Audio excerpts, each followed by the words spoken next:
I would say the biggest limiting belief that was holding me back personally was having a fear of failure. There's a lot of people that have a fear of failure because they don't want to get to that point where they consider themselves a failure, or they don't want to get to that point where they're like, wow, like I just lost $20,000 in my business. Whereas what I was taught was to change my perspective on failure so that instead of having a fear of it, you learn to start having a love and appreciation for it.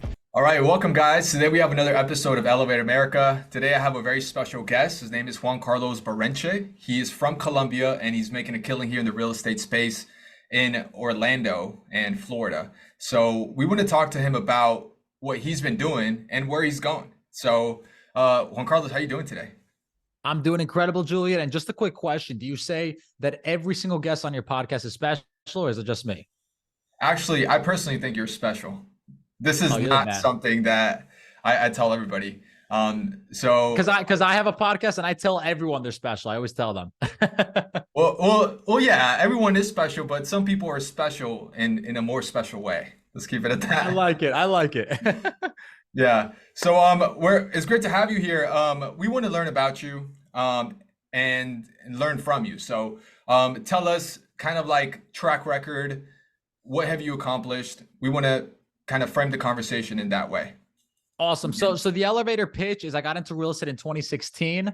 By 2018, I started building out a team. By 2020, my team was doing around $39 million a year in annual production. I stopped selling real estate in 2020. I officially retired from sales to focus on recruiting and building my brokerage. Built the brokerage up to 1,000 agents by 2022. And then last year in 2023, I went out of my way to start building out my own consulting company. The consulting company is called Goldbar. And the purpose of Goldbar is to help agents build systems to scale their business. My main focus now is working with agents, going into their back ends of their business, helping them build out all the systems that they don't want to build, hooking up their CRM, their landing pages, their automations, their workflows, their APIs, and helping them basically build a machine that will allow them to scale their business to the next level. So that's pretty much what I'm doing at the moment. And that's pretty much the entire thing. That's amazing. So tell me, was there levels to your growth in this particular aspect? Later, we can jump on what you're doing moving forward. Can you tell us about that? Yeah. So I think getting to the point where I'm starting to build my own consulting company and I'm acting as a consultant took me learning a lot of different skills and obtaining the experience that was necessary in order to guide people to the right direction. So my first year as a real estate agent, I learned a lot about mindset. I literally dove into so many books I can't even remember when it came to fear of rejection, how to get over anxiety, how to become the best version of yourself. And that year one for me was all about putting myself in the right perspective to really become successful in this business. Year two, I started learning the necessary skills to go out there and start generating buyers. I started understanding how to do a buyer presentation, how to do it at a high level, and how to generate leads consistently. 2018 was all about listings, how to generate more seller leads, how to convert for sell by owners, expireds, how to get really good at that. And then by 2020, it was all about hiring. It was all about staffing and building the right team to essentially scale out of production. Once I learned the necessary steps to get to $1 million a year in gross commissions, it was all about expansion. And then from there, I started learning necessary skills on recruiting, how to go to my way to start attracting agents to my brokerage, everything from there. And then once I pretty much mastered all of that, it was just learning how to put everything all together through marketing and through systems. So last year in 2022, my team was able to sell about 150 homes while I worked less than 5 hours a week. That wouldn't have been possible if I didn't learn all those things prior, and I didn't learn how to actually put it all together through building an actual system. Awesome. Okay, so it sounds like you went through sales first, then marketing, and then you ended up with recruiting. Yes, I actually did it in reverse. I did sales, then operations, then recruiting, and then marketing. I think a lot of people should learn marketing first, but it was just the way that I was kind of like brought up in terms of what I learned in that order. Okay, sounds good. So let's give us a crash course, maybe a couple of minutes on sales. What are some of the best sales mindset beliefs that you got, and maybe some of the books or resources you can recommend someone who just wants to get that down first? Cool. So I would say the biggest limiting belief that was holding me back personally was having a fear of failure. There's a lot of people that have a fear of failure because they don't want to get to that point where they consider themselves a failure, or they don't want to get to that point where they're like, wow, like I just lost $20,000 in my business. Whereas what I was taught was to change my perspective on failure so that instead of having a fear of it, you learn to start having a love and appreciation for it. And when you start having a love and appreciation for failure, it's almost like you remove all of the power from it and it no longer scares you. So for me, it's a matter of like, I've completely detached myself from any outcome when it comes to business or real estate, to the point where if my assistant calls me and he's like, hey, Juan, we just lost out on a $20,000 deal. Like, I don't care. We just put an offer, I was telling you, in on a huge apartment complex. Commission of that would have been upwards of $600,000. I just got the news this morning that it fell through by like a little tiny thing. I felt nothing. Some people would have been crying or throwing a fit or literally just going out of their way. I was so close. Why me? I'm just at that point where I'm so detached from the outcome that for me, it's all about just focusing on what I do control. So I think if people focus on what they could actually control, which in my opinion in real estate, it's how many relationships they build and how often they nurture those relationships, they'll put themselves at ease. They'll get rid of a lot of their anxiety, and they'll actually put themselves in a position to win long-term, because that's the only thing that they're going to focus on.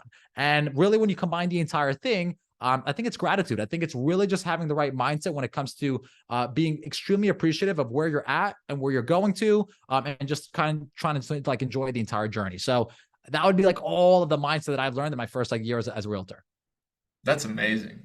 So to recap for the people listening, that is definitely love and appreciation towards failure and having no fear towards it. And so that you can keep going and not have that setback keep you waiting for longer than getting back into it and getting up and running.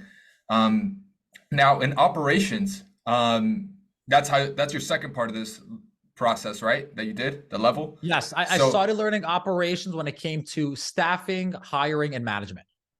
Yeah. So along with operations came also systems, right? So what's a crash course on operations? What's your biggest mindset like change that you could offer, and how can we get some books or resources towards it?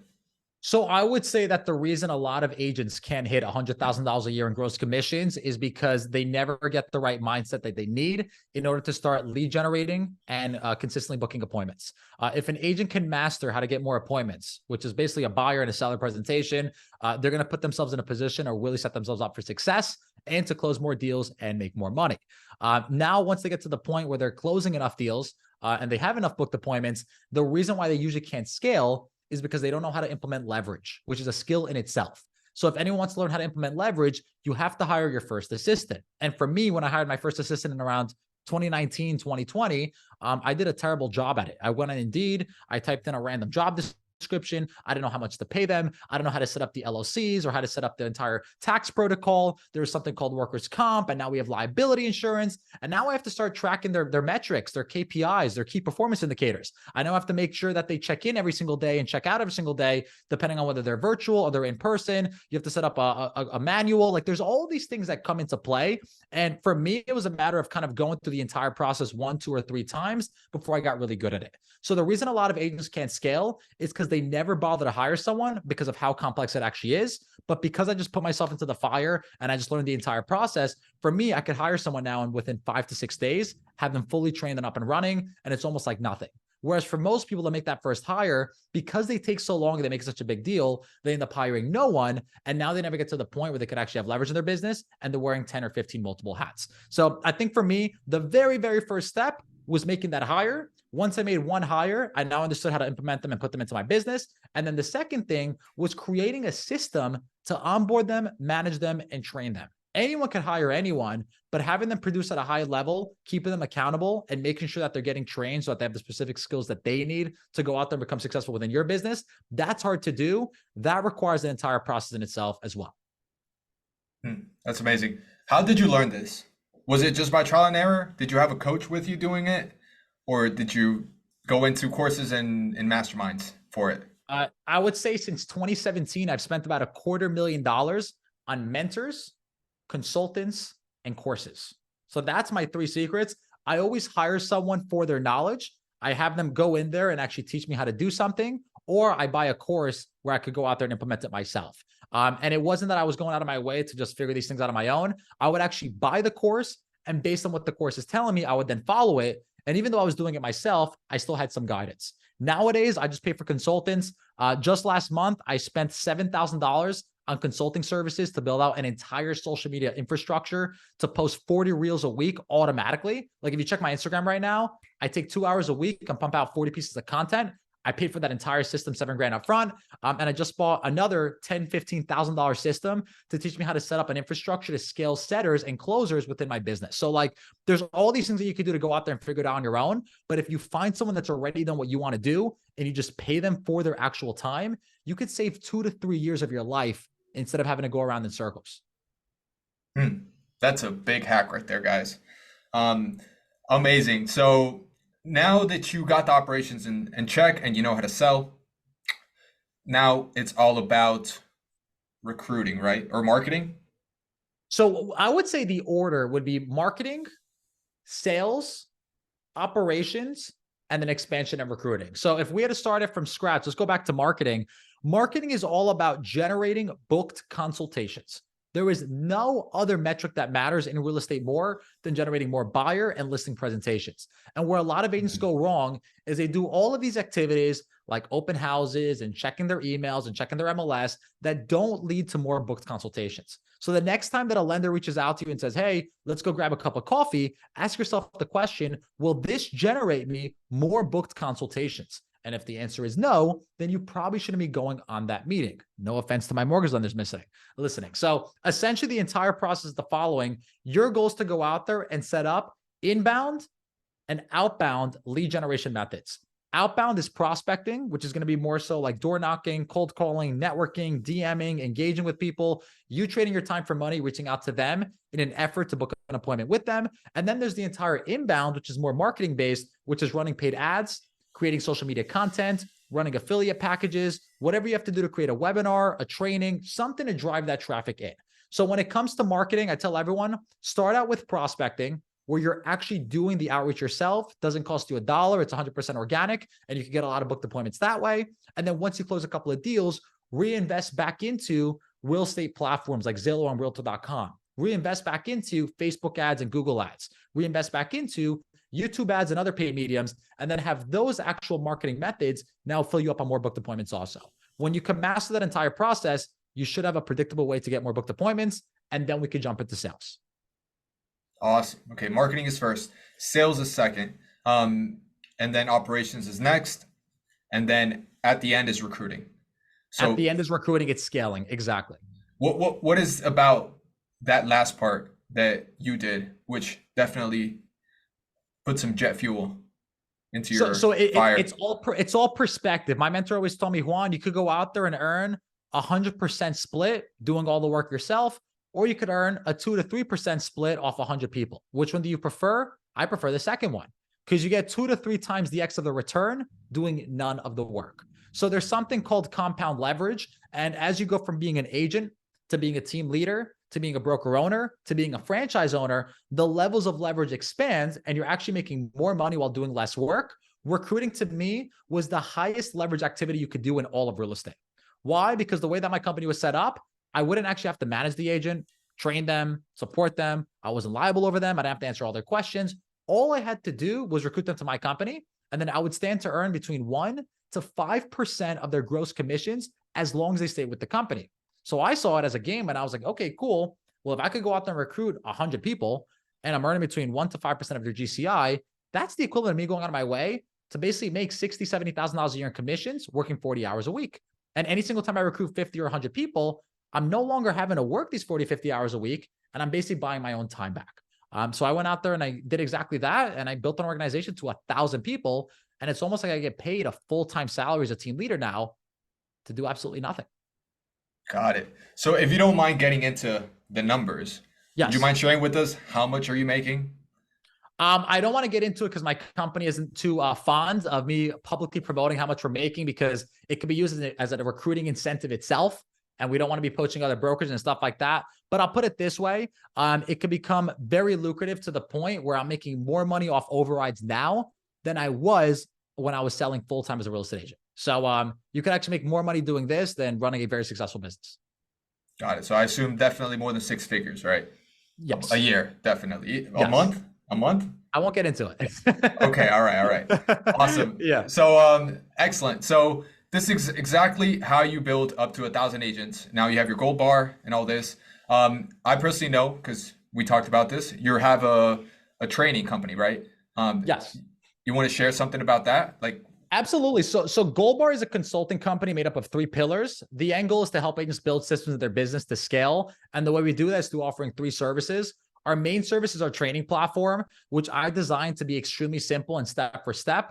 There's a lot of courses out there that people are selling. There's a lot of YouTube information and there's all these coaches you could hire. But in reality, a lot of them don't really give you the information that you need to get to the next level. I know one thing and one thing only. Most real estate agents want more clients. So what I built was an entire training platform that helps them build a system to acquire more clients predictably. And the way we do it, it was set up into 4 stages. Stage 0 is all mindset. We're teaching them habits, mindset, structure, and routine that they need to do to have the right perspective to get into their business.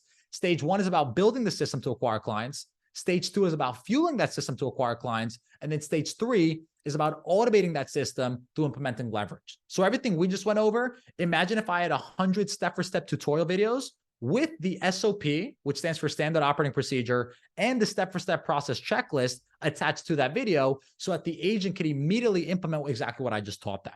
In addition, we have a training platform on there that has the coaching calls and we have all the templates and we have all the campaigns. And that's basically the first service we offer within Goldbar. It's clarity, it's education, it's wisdom. The second service we offer is software. Why do we create software? Because we realized that a lot of agents that were going through our training platform weren't actually implementing what we were telling them to do. So we created a done-for-you software company that will go in there and build the systems for them. This includes setting up their templates, their campaigns, creating their landing pages, hooking up all of their automations, and even implementing artificial intelligence to follow up with their leads for them. And then last but not least, the third and final service that we offer, it's staffing. We will literally go out of our way to interview, hire, and train a virtual assistant into their business. So as you can see, the way we set up the company, it's set up in stages as well. Because our goal is to go out there and help agents realize that, hey, there's a pathway or there's a roadmap that you could follow to get to your goal. But if you don't want to do it, here's the software so we could actually implement to your business. And then once you have the software and you're scaling, here are the VAs so you could go out there and even scale to a higher level. Amazing. So it's a done with you service for real estate agents who want to get to a certain level of real estate commissions. Exactly. Amazing. All right. And I'm really excited to get into this topic because this is what you're looking to build in the future. So yes. Real estate investing. What are you doing now? With this, you're submitting an offer. What are you looking to build? Talk to me. So essentially, the reason I started Goldbar was because I wanted to add value back to agents, not just to helping them close more deals and make more money, but I wanted to create a network of agents that wanted to invest with me in deals in the future. So when I got started back in 2016, I first got my license. I didn't get my license to sell real estate. I got my license to invest into it. And something that I was always very interested in was multifamily investing.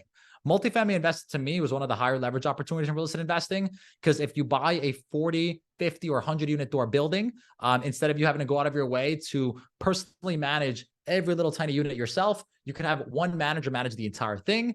And if you wanted to raise the rents, you could immediately raise the rents and almost like 20 or 30% increase your entire rent roll just with one little rent increase. So if you manage a single family or a couple of duplexes or a couple of quadplexes, to me, it's a much lower leverage opportunity than investing in multifamily. That's to me why it was always interesting. So pretty much I spent the first 5-6 years of my business really just focusing on acquiring skills, building my business, and creating cash flow.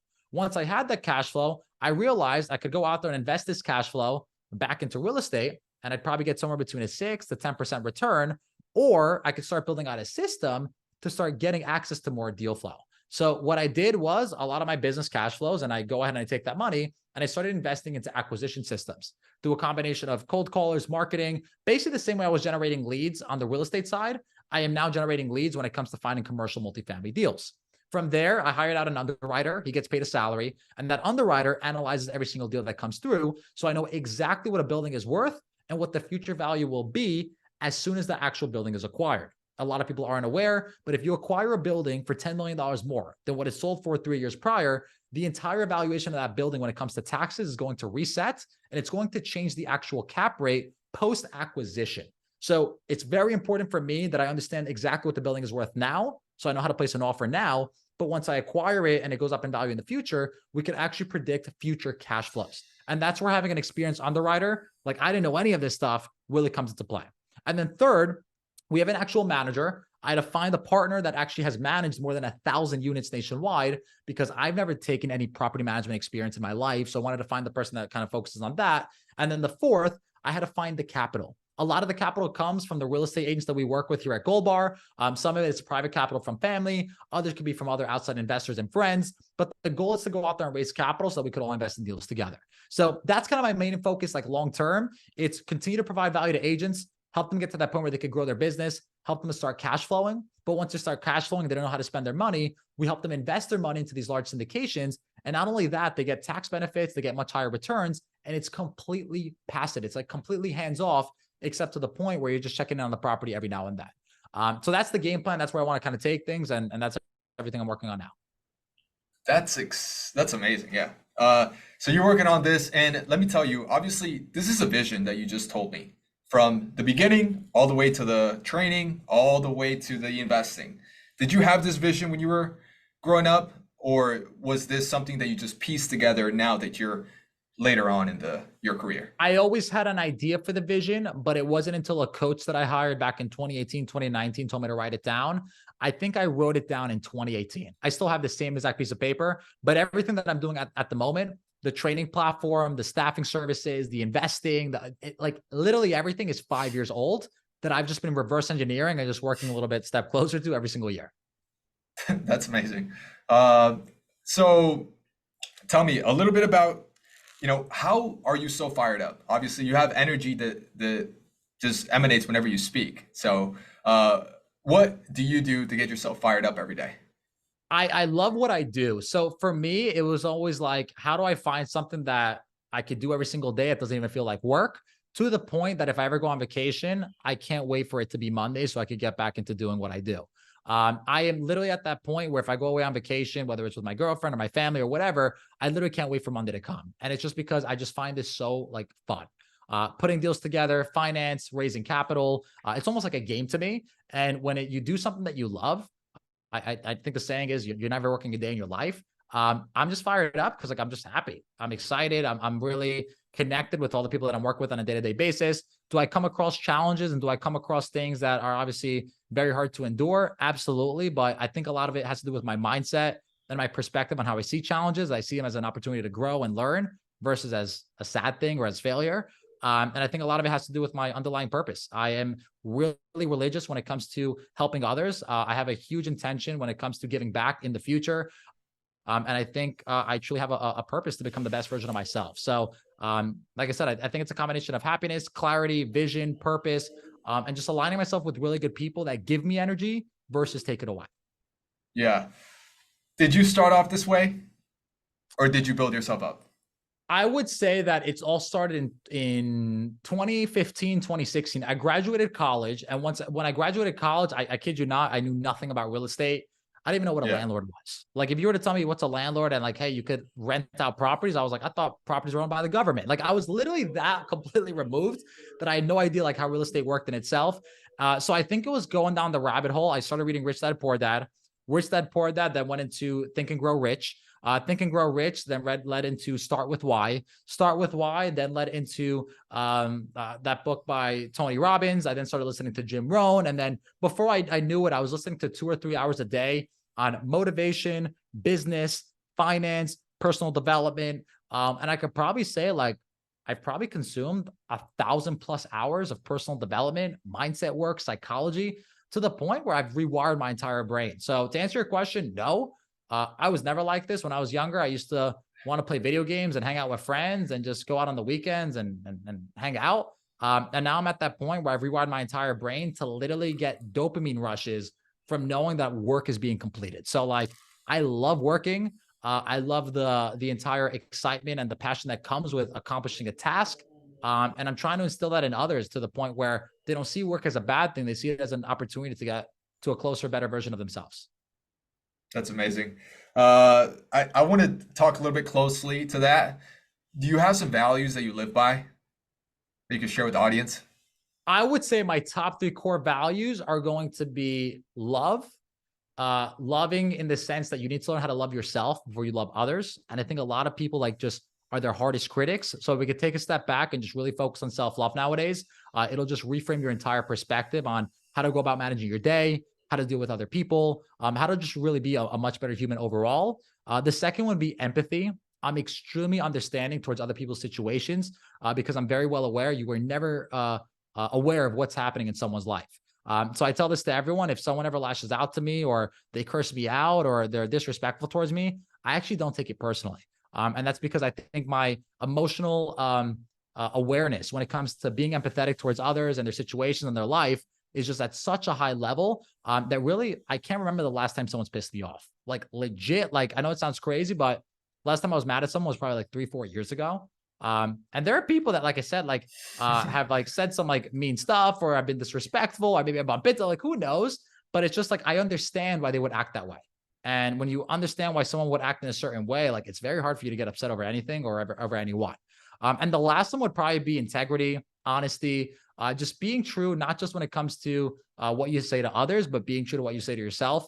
I think a lot of people have these major goals where they say, I want to make $1 million a year. But then when they actually write down what's necessary of them to get to $1 million a year, and they see how much work it's involved, they're not really true to themselves in the sense that they actually wake up and do the work that's required. So I think it's great to dream big, but if you're aware of what's required to get to a certain goal and you're not willing to do it, then change the goal up and really just focus on what you want to do as far as like workload and volume and everything on that side. One of the best quotes I've heard from Alex Hormozy is, a lot of people aren't willing to do the work or the volume that's required of them to get the intended or the desired result they're looking for. And I think that's so huge. Like everyone wants a six pack, but no one wants to go to the gym 6 times a week and do 2 hours of cardio and eat healthy and 1,000 push-ups or whatever is required.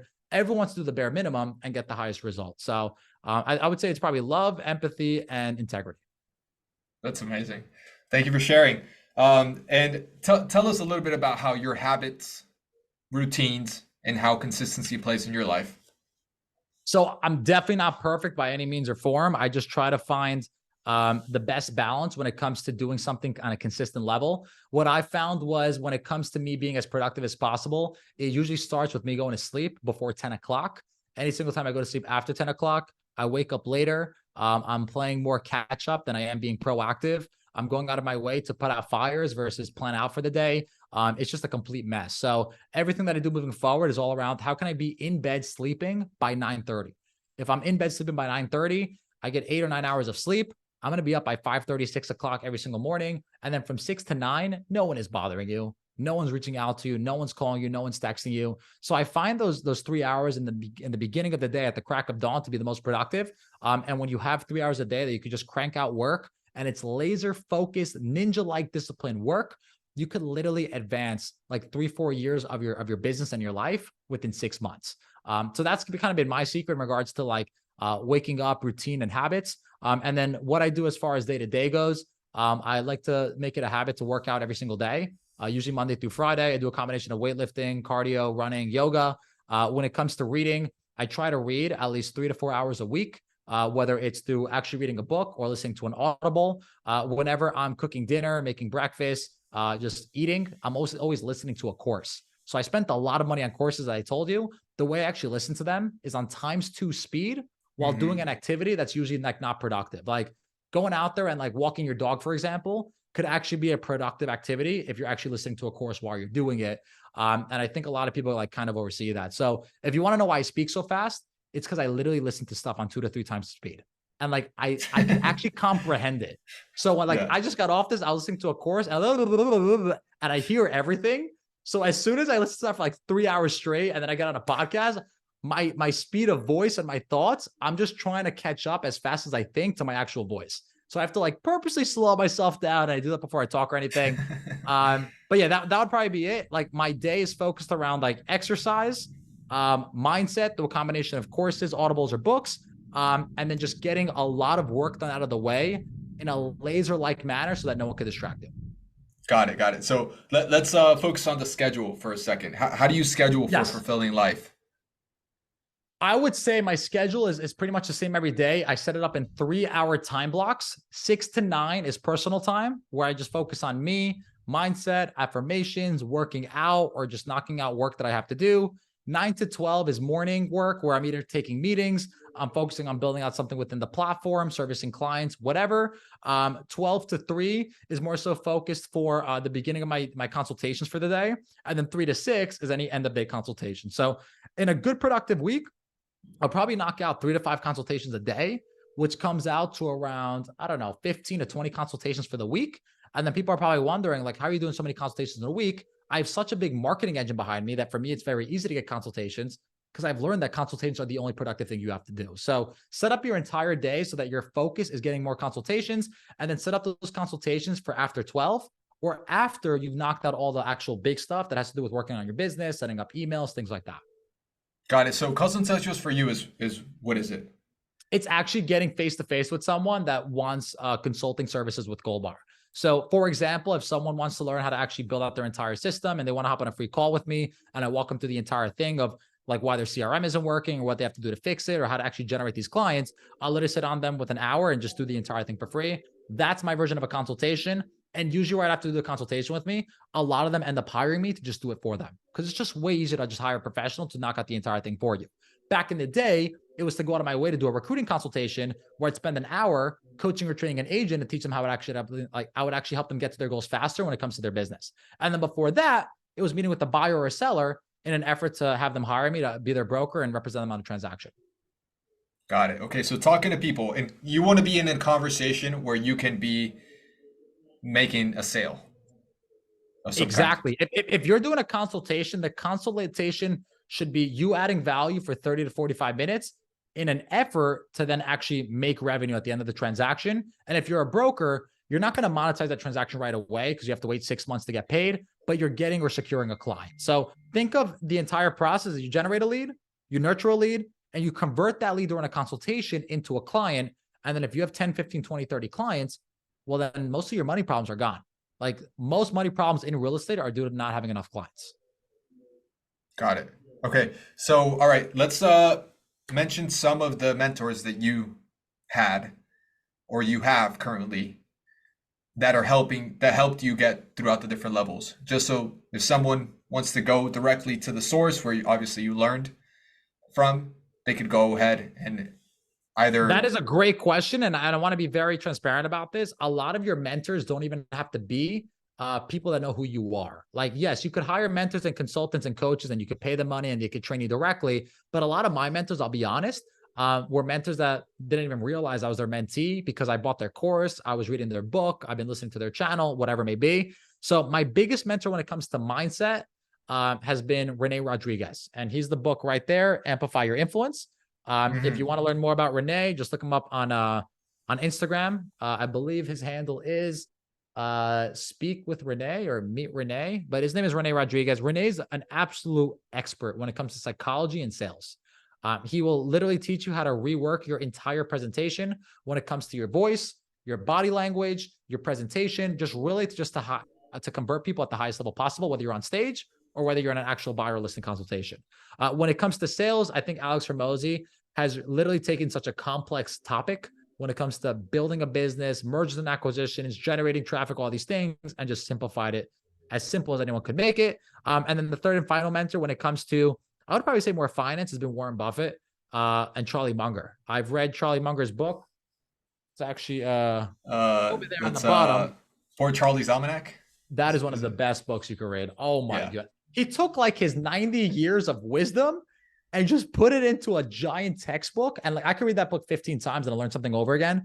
But he literally, like, the biggest thing that I've ever like taken out of the entire book is his entire theory on cognitive bias, which is like a very high level like psychology topic that basically breaks down that people are most incentivized to do things that are going to benefit themselves. And if you could align incentives for employees or for partners that align with self-fulfillment or self-benefit, you could actually redirect the direction and the energy that someone goes into when it comes to achieving a certain goal. So like, to make it as simple as possible is like, if you have a Rottweiler as a pet and you dangle a big fat steak in front of it, all you have to do is move the steak and you're going to know exactly where the Rottweiler is going to go. You could kind of do that entire, we'll call it philosophy when it comes to business through creating proper compensation plans. Like, I got that from that book and I was like, that is genius. Like, No wonder they're not Yeah. incentivized. They don't really have any skin in the game. So I would say it's those three. It's Charlie Munger, Alex Hormozy, and Rene Rodriguez. That's amazing. I hadn't heard Charlie Munger from people in a while, so it's been amazing. All right, and talk to me a little bit about with your multifamily investing company. Is this a new company? Are you a partner in it? What's the goal 3 to 5 years down the line? So this is brand new. We started this 3 months ago. I always kind of take 2 steps back before taking 3 steps forward. A lot of people just say, go out there and invest. And like, I've just seen the entire investment side from representing so many investors. And I see a lot of people that acquire 10, 20, 30, 40, 50 units, and now they're stuck being property managers. The last thing I ever want to do is get into real estate just to get another full-time job. And yes, you could hire property managers, but now you're stuck managing the property managers. And if you have multiple properties and multiple locations, now you have multiple managers you have to manage, and now you're a full-time general manager. So for me, multifamily syndication was, how do I structure a deal? How do I get a percentage of equity on a much smaller scale, but how do I make it as passive as possible so that I have the professional that knows what to do when it comes to these types of transactions, managing the entire thing for me. So we started about 3 months ago. We've been underwriting deals. We've been putting offers in. The market is at a very strange place right now because a lot of people don't want to sell, although a lot of people know that they're going to be defaulting on their loans in the near future. So a lot of people went ahead and refinanced at these crazy rates, 2.5%, 3%.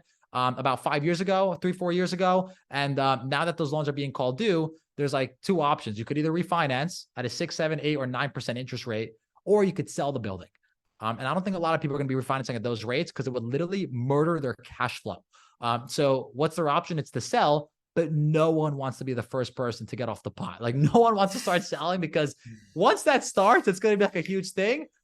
But it's strange because there's so many buyers waiting on the sideline that it may actually stabilize it and prices may not drop after all. So like no one knows what's happening. All I know is I have this huge list of people that took up these big fat mortgages from 3 years ago. They locked into these amazing rates, and they're going to have to come to a decision at some point in the next 6 to 18 months. And we're going to be sitting there waiting to do something on them. So like, if anyone's interested and has access to these deals, we have a huge capital partner that has access to a lot of money and a lot of liquid capital. And we've partnered up with them to go out there and help them acquire more properties. So yeah, that's what it's all about on that side. And then as far as long-term, my goal is to acquire enough units.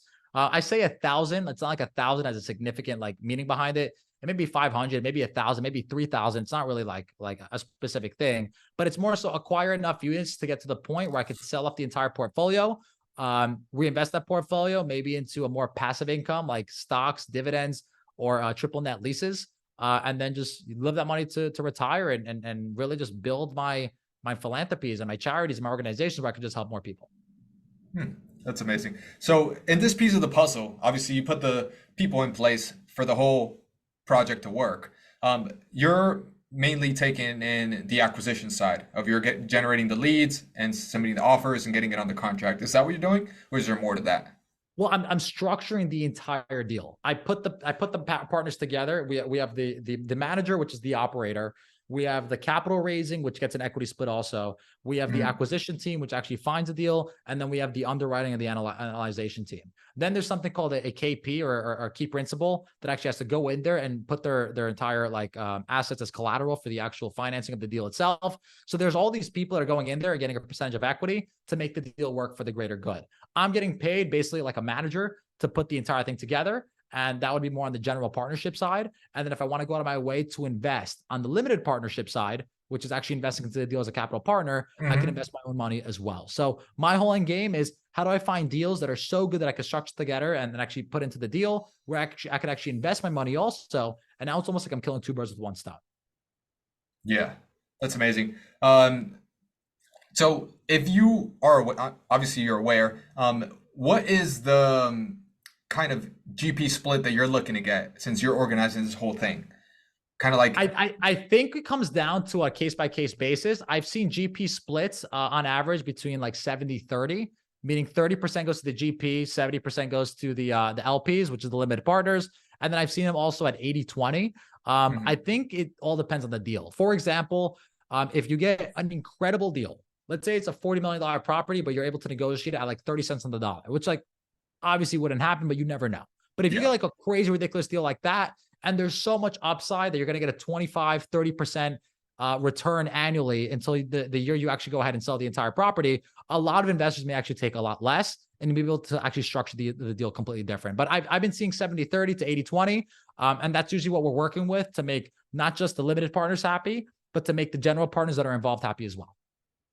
Got it. And so out of those general partnership of 30% is going to be divided amongst 5 people. It's going to be you as the general manager, the key principal, the underwriter, the manager of the deal, and the capital raiser of the deal. That is exactly correct. And for the people listening, is it an equal split?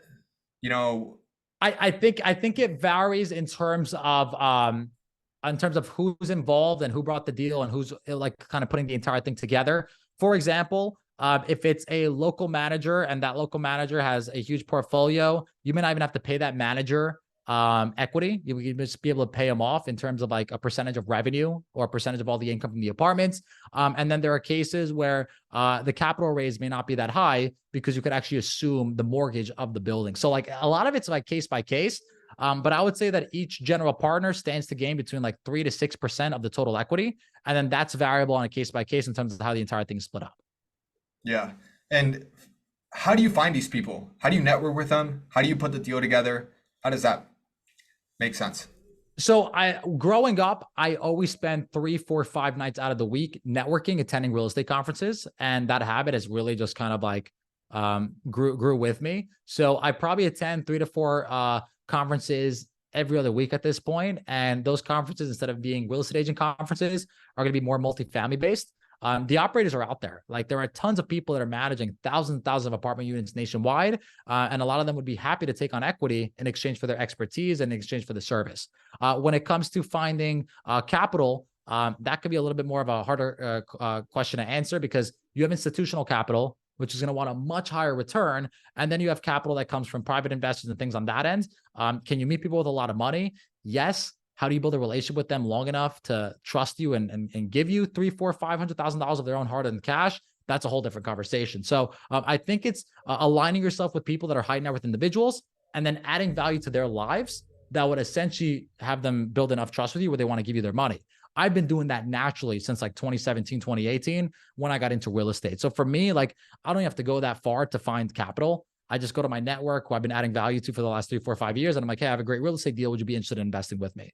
And then finding the underwriter, you could go to any commercial real estate firm that's specialized in underwriting and analyzing these properties. And like I said, you could pick them off from where they're working at the moment. You could put up a job description on Indeed. You could network with them on social media.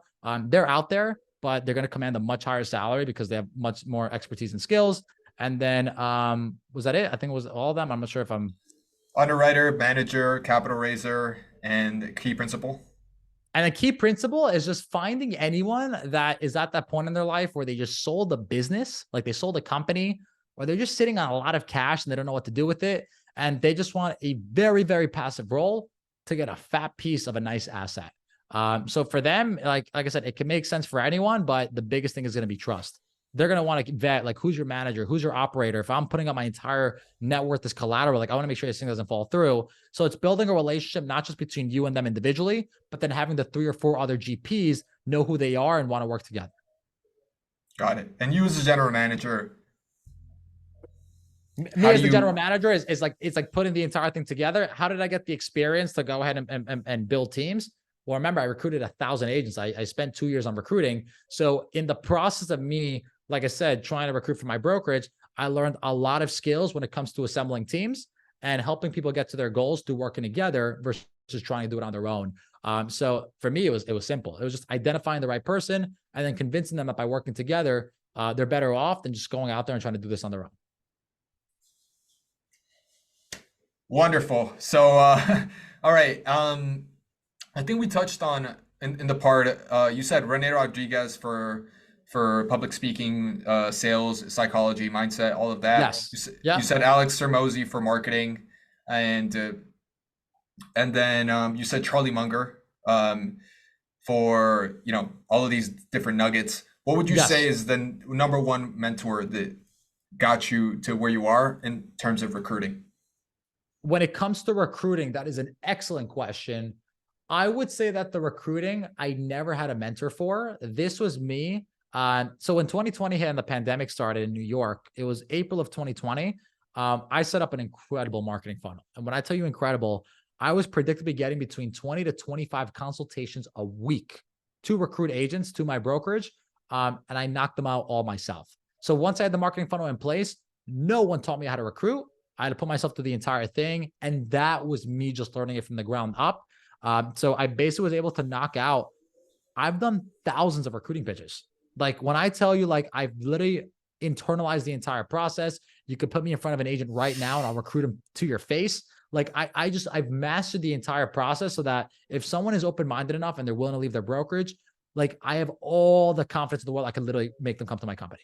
It's just like that is like the entire thing. So I think that's just so much experience and skill because of the volume and the time frame I did it for. Heck, if anyone does anything every single day for 5 hours a day for 2 years, you're going to become good at it also. So I actually don't have a mentor in that, but I do have a book recommendation, Go Pro by Eric Worre. That's a great book on recruiting. But aside from that, set up a meeting with me. I'd love to coach someone on the entire recruiting process. I have a pretty cool system for that also. Awesome. All right. Well, Juan Carlos Barreneche, where can we find you? The easiest place to find me is going to be on Instagram at Juan, Juan, Goldbar. And if they're interested in booking a consultation with me, all they have to do is go on goldbarcrm.com. Once again, our goal is to make your life easier as an agent so that instead of you having to go out there and reinvent the wheel, we go straight into your business. We build out all your systems and we give you a machine to not just generate more clients, but to nurture them and convert them effectively. And if it's one of those things where you're in the business even for 10 days or 10 years, the longer you postpone to do this, the longer you're postponing building a system to scale out of production. So it's goldbarcrm.com or Instagram at Juan Goldbar. All right. And if you don't mind leaving us with the elevator pitch for Goldbar, why'd you pick this name and what does it mean for you? So gold is a symbol for wealth. You could go anywhere, whether it's Egypt, Colombia, South America, Venezuela, Canada, anywhere in the US. If you mention gold, it means wealth. It means abundance. Bar is the first 3 letters of my last name. So I wanted to go out there and bring wealth to real estate agents. So that's how I kind of came up with Goldbar. In regards to the elevator pitch, it's very simple. I went throughout my way, my first year as an agent, to figure things out on my own. And I failed miserably. I only sold one house and I spent 60, 70 hours a week of my time basically running around like a dog chasing its own tail. And it wasn't until the following year that I hired a coach that really gave me that blueprint to get to my goal, that I hit 6 figures and then I hit 7 figures in annual gross commission. So if your goal is to get to your goals faster, if you are at a plateau or at a standstill when it comes to building your business, I will literally do a 30 to 60-minute consultation with you where we break down the entire reason why you're not able to scale. You could take that information and do what you want with it, or you could hire us right then and there on the spot and we will go into your business and literally fix it from the inside out. And once again, I can't fix the reason you're not getting business. It only comes down to 2 things. You're not adding enough people to your database or you're not nurturing enough people in your database. I could do the second one, but you still have to do the first. Amazing. All right, Juan, thank you so much. Appreciate it and hope to have you on in the future.